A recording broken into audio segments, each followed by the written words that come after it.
안녕하십니까. 예, 우리 3일 기도의 시간을 맞이하여 하나님의 성전 찾으신 우리 모든 성도님을 우리 주 예수님 이름으로 환영합니다. 오늘 이 시간에 성전에 들어오실 때 여러분 마음은 어떠하셨습니까? 예배 시간 됐으니까 이제 가야 되겠다 하셔서 오셨습니까? 늘 평생 이렇게 오셨으니까 오신 것입니까? 혹은 좀 고민을 좀 해보셨습니까? 요즘은 인공지능이라 해가지고 참 휴대폰으로 별걸 다 만듭니다. 하다가 보니까 뉴스에서도 요즘은 이렇게 인공지능으로 영상을 만들어가지고 뉴스에 요러 했을 것이다 라고 이렇게 보여주는 것도 제가 봤습니다. 그리고 디지털이라는 것이 핸드폰을 해가지고 스마트폰을 해가지고 참 많은 것을 할 수 있는 시대에 우리가 살아가고 있습니다. 여러분, 세상은 정말 눈부시게 발전하고 있습니다. 오늘 뉴스를 잠깐 봤는데 삼성이 올해 들어와서 순이익만 80조의 이익을 봤다고 합니다. 80조 이익이라는 것이 지금까지 역대적으로 다른 큰 회사, 글로벌한 큰 회사들 수익만큼 올라갔다라고 하더라고요. 그래서 곳곳에 지나다니다가 운전하다 보면은 삼성전자에서 고객님께 감사합니다 이런 식으로 광고도 많이 하고 그런 걸 봤습니다. 이러나 저러나 어디서 전쟁이 나든 어디서 안타까운 일이 있든 세상은 정말 많이 발전하고 있습니다. 그런데 정작 우리의 영혼, 우리가 바라는 하나님 나라는 영생의 길은 어떻습니까? 예수님 믿고 우리가 재림신앙한 지가 수십 년이 되었든지 혹은 하루가 되었든지 왜 나의 생애는 초대교회와 같은, 초대교회 사도들과 같은, 그때 초대교회 성도들과 같은 뜨거운 능력이 없을까? 세천사의 기별을 가진 남은 백성이라고 우리가 말을 항상 합니다. 남은 무리, 마지막 남은 백성. 그런데 왜 나는 우리 이웃들과 자녀들에게 예수님에 대해서 얘기하는 것이 쉽지 않을까? 오늘도 정말 제가 평생 저희 숙모에게 전화 받은 것이 거의 없습니다. 저도 안부 전화 한번 했었는데 어머니 돌아가시고 전화하기도 좀 그렇고 해서 잘 안 하다가 오늘 웬일로 막내 숙모가 전화를 했더라고요. 막내 숙모가 저한테 평생에 전화하신 적이 없어요. 전화했는데 이런저런 간단한 안부만 묻고 끝내 저도 교회 다니시라고 말 한마디 못하고 그냥 끊어버렸습니다.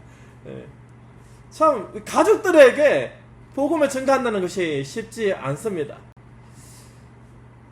성령의 권능을 우리는 가지고 있습니까?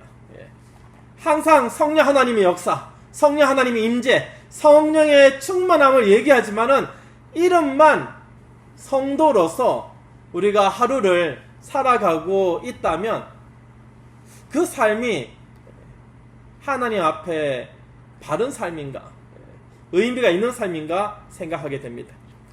저는 오늘 사도행전의 기록을 함께 살펴보면서 초대교회를 뒤흔들었던 그 권능, 그 성령의 역사가 지금 이 순간에도 우리에게도 여전히 동일하게 진행 중임을 감사하며 함께 하늘을 바라보는 시간 되기를 간절히 바랍니다. 성도 여러분, 우리가 오순절에 성령의 역사를 참 많이 얘기하죠. 오순절날 다락방에서 많은 주의 제자들이 모여서 기도를 했는데 거기에 성령께서 임하시는 역사적 사건을 우리가 너무나 잘 압니다. 그리고 오순절 이후에 성령께서 어떻게 초대교회에 부어졌는지 그 영적 원리를 우리가 한번 생각해보고 마지막 환난을 통과할 성도들에게 약속된 성령의 침례, 이 성령의 침례를 우리 모두 함께 경험하게 되기를 간절히 바랍니다. 시작하는 성경 말씀 사도행전 2장 1절에서 4절에 있는 말씀입니다. 사도행전 2장 1절에서 4절입니다. 제가 읽어드리겠습니다. 오순절 날이 이미 이르매 그들이 다같이 한 곳에 모였더니 홀련히 하늘로부터 급하고 강한 바람 같은 소리가 있어 그들이 앉은 온 집에 가득하여 마치 불의 혀처럼 갈라지는 것들이 그들에게 보여 각 사람 위에 하나씩 임하여 있더니 그들이 다 성령의 충만함을 받고 성령이 말하게 하심을 따라 다른 언어들로 말하기를 시작하니라. 성경은 예수님께서 제자들에게 주셨던 이 성령 침례와 증인의 권능, 이것에 대한 약속이 오순절날 마침내 성취되었다고 사도행전 2장 1절 4절에 기록하고 있습니다.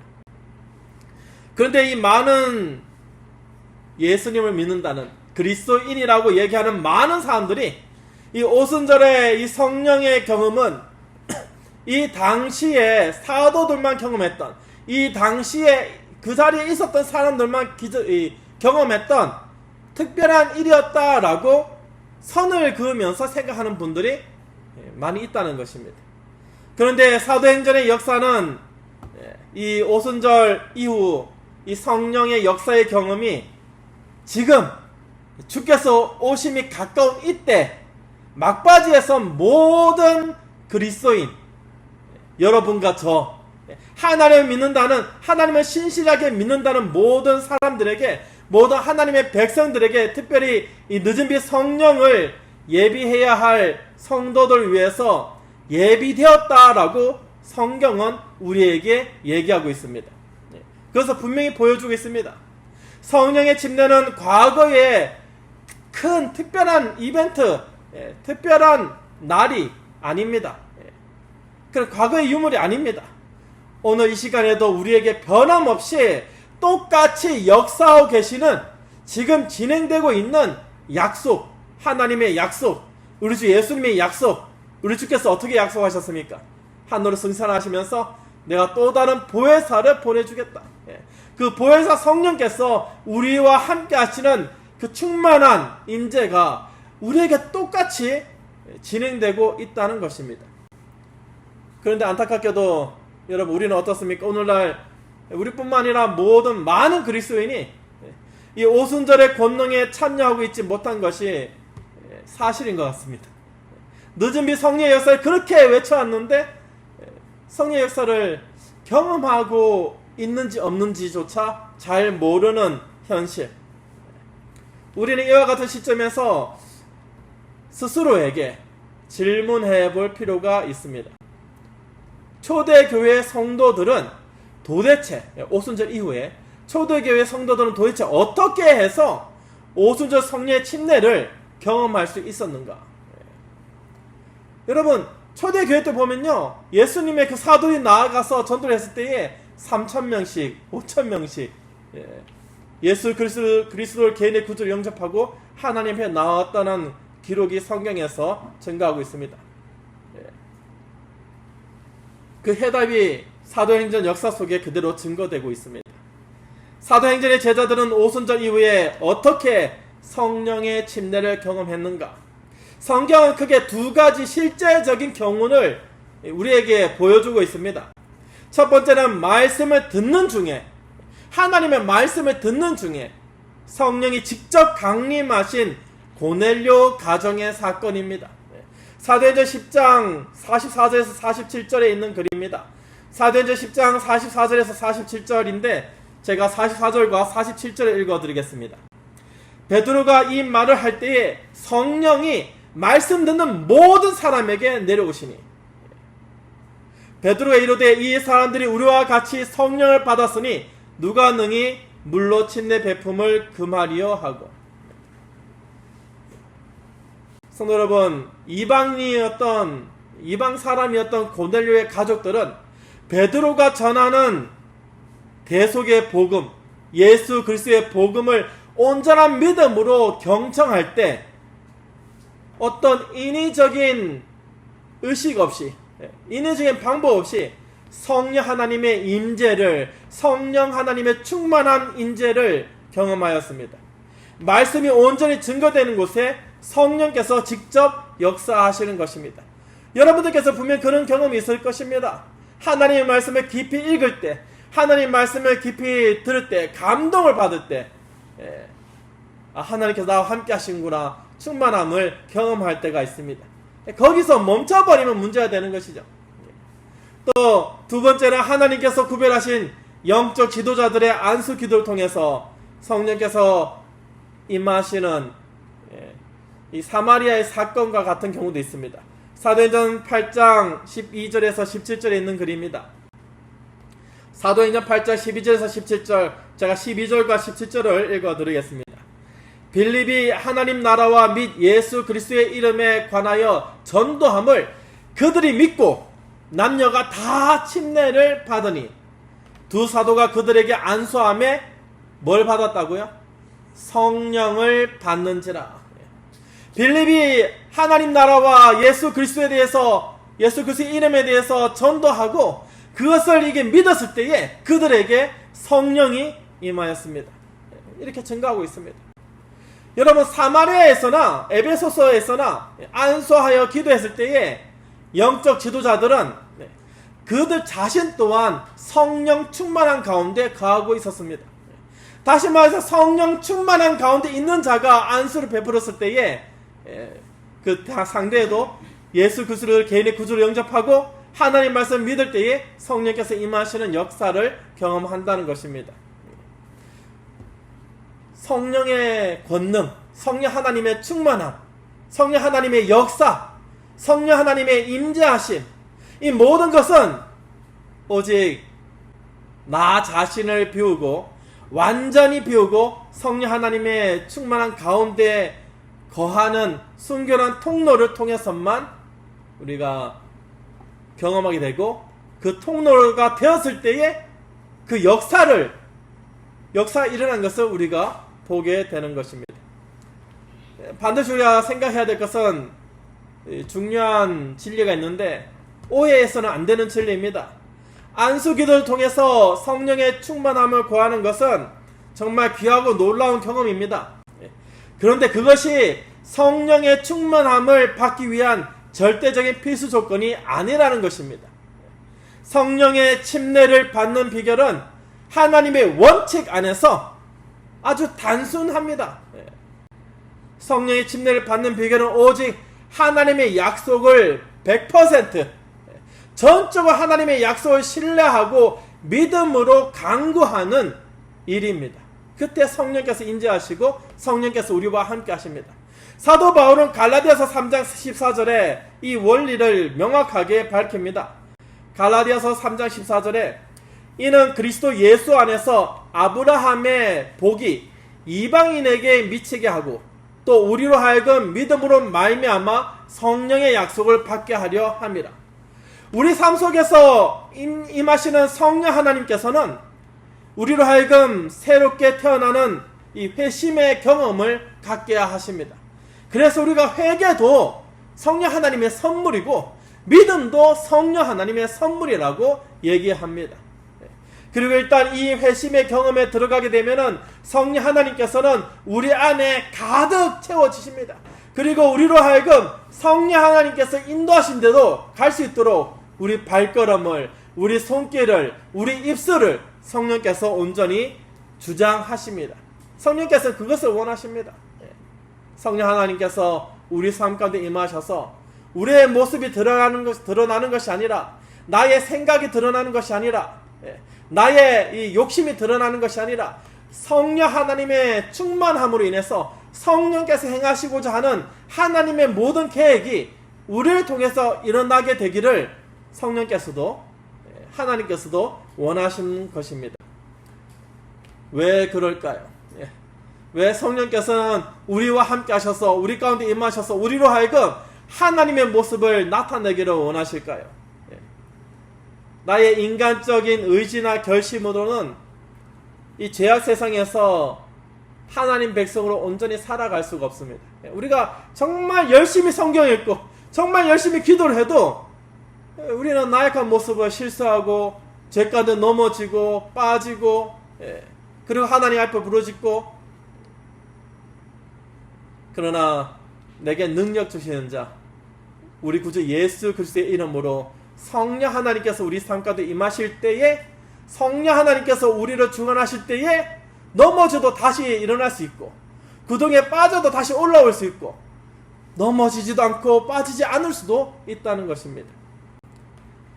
나의 자아는 날마다 죽고 오직 내 안에 성령께서 스스로를 나타내셔야지만 이 마지막 시대의 사명, 하나님 백성으로서의 하늘나라의 성도로서의 사명을 완수할 수 있습니다.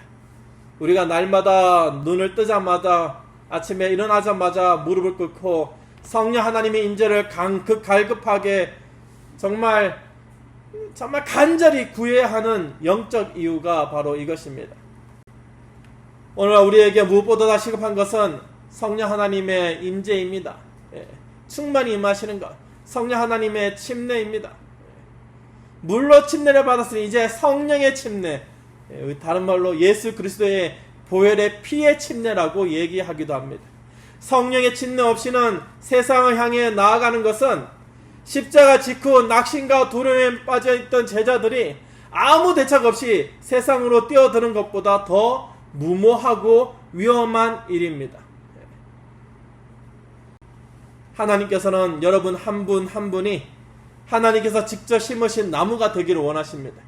날마다 살아있고 날마다 자라나고 날마다 풍성한 열매를 맺는 하나님의 나무가 되기를 원하십니다. 오늘 기도 시간에 우리를 거룩하게 변화시키는 성령 하나님의 침례를 우리가 간구하게 되기를 바랍니다. 여러분 가정에서 또 이 교회에서 우리가 기도할 수 있는 모든 장소에서 성령께서 나의 삶을 주장하시기를 힘써 우리가 기도해야 되겠습니다. 성령의 침례는 결코 일회성 감정의 체험이 아닙니다. 잠시의 즐거움이 아닙니다. 잠시의 감동을 느끼는 것이 아닙니다. 그리고 지난날의 추억으로 끝나서도 안 됩니다. 성령의 침례는 하늘 조사 심판이 진행되는 이 엄숙한 마지막 시대를 통과할 유일한 힘입니다. 나의 힘으로 할 수 없지만 우리 구주 예수 그리스도의 보혈을 의지하여서 성령 하나님의 주도하신 가운데 우리의 발걸음을 옮기는 것입니다. 우리의 품성이 날마다 주님의 형상으로 변화하는 성화의 실제적인 경험으로 이어져야 하는 것입니다. 사랑하는 성도 여러분, 성령의 침례 없이 또 한 주의 삶을 살고 계시지 않습니까? 성령 하나님의 함께함 없이 이 세상에 나아가서 복음을 증거하는 것이 쉽지가 않습니다. 항상 이렇게 입 안에서 머물거나 혹은 잊어버리거나 복음을 증거하는 것도